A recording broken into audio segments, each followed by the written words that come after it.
Love is blind. Oh. Si Lolo Aquino, mula 3 years old, ay hindi na talaga siya makakakita. Pero totoo nga ba na kahit hindi nakikita ng mata, tumitibok ang puso? Lo, totoo ba ang sinasabi nilang na love at first sight ka, Lo? Ako ko noon.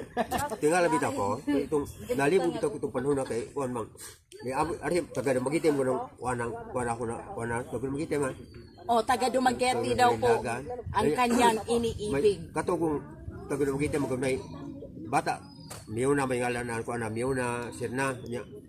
Iyang bata natin Dumaguete. Oh. Nya ko bayhan na. Di ko yung bisa ni angkat ba dire. Iyang gidala dire sa amo Ano bang tabuan na? Pag ibalag na mo na, ibatik mo gugma itong bayana. Wala ko tayo agad. Wala ko tayo agad. Ibatik mo gugma, di mo kumalimot Diyos. Oh. Pero Lo, paano nangyayari na umiibig ka sa kanya, love at first sight, pero di mo naman siya nakikita, Lo? Hindi. Paano mo nalalaman na ang babaeng ito nagugustuhan ko, Lo? Sa iya rang tingog na, kuan bukong ko kay bayana. Sa pamamagitan ng tinig. Angayan yun ni bayana. Angayan yun ni. Nya, lingon ako inhan, tanan ko, paglakaw niya, pauli na.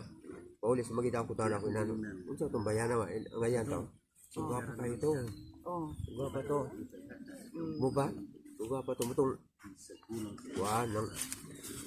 Wala ko na ko to ko na. Wala ko siya ko. Wala ko kulibot siyang, akong giato siyang balay.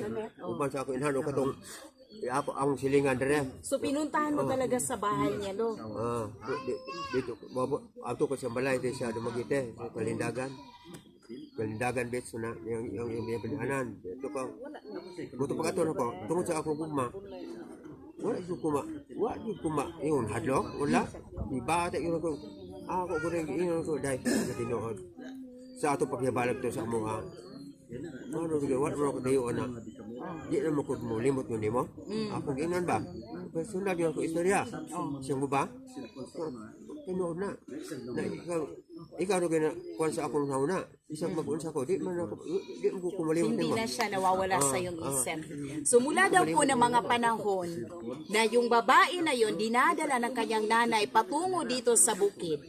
Nakikita daw ni Lolo na ang babaeng ito ay sobrang kaaya-aya na di man niya nakikita sa kanyang mata, ay napapakinggan niya ang tinig ng babae at masasabi niya talaga na siya ay maganda.